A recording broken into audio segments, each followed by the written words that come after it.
harihwejwe ingene ibinyamakuru bimwe bimwe biriko birakora uwo mwuga wavyo. Naho twasanze ibinyamakuru vyinshi biriko birakora neza, naho hari utunenge duto duto tugenda turavugana dukosorwa, hariho ibinyamakuru bikenya bitariko birakora n'ukuri bikurikije amategeko. Aha twovuga nk'ikinyamakuru candika citwa Iwacu. Ico kinyamakuru twaragikebuye, twarahamagaye abakirongoye, turagira imibonano itari mike, turabereka aho batariko barakora neza, turabereka aho bariko barihenda. Hanyuma turumvikana yuko bagiye kwikebuka, ariko naho biruko babandanije bakora amakosha atandukanye. Uravye mu binyamakuru nka vyose bisohoka, kimwe kimwe cyose uragisangamwo amahinyu. Kubw'ivyo rero abagize urugwego baciye bafata ingingo yuko ico kinyamakuru cohabwa urwandiko rw'inkebuzo kugira ngo turabe ko cohindura ingene kiriko kirakora.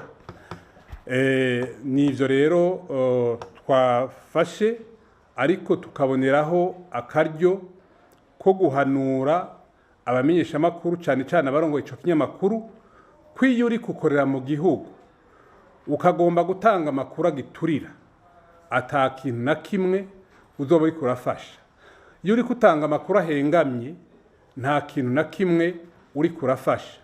Tukabibutsa yuko igihe turimwo atari ico gutanga amakuru adatohoje neza, kuko birashobora kugira ingaruka mbi nk'uko twabibonye mu myaka iheze. Tukizera yuko rero iyo nkebuzo bagiye kuronka izoheza igafasha kugira ngo bikosore.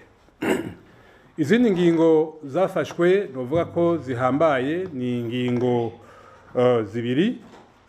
Ni ingingo ya mbere yo guha uburenganzira iradiyo yitwa Impano FM ikorera Imubimbi, yahawe uruhusha rwo gukorera ku mugaragaro.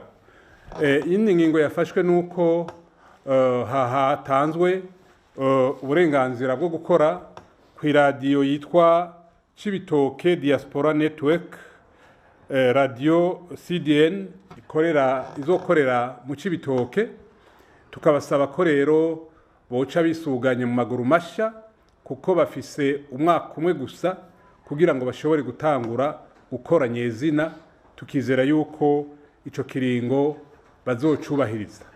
Mu kurangiza bifuje yuko ibinyamakuru vyose ibiriko birakora neza byoja ku murongo bigakora, kugira ngo bifashe mu bisata bitandukanye vy'igihugu, bakavunira akagohe abo bagifise mu mitwe intumbero yo gukora umenga ntibariko bakora igihugu cabo, bagatanga maze amakuru atubaka aturira.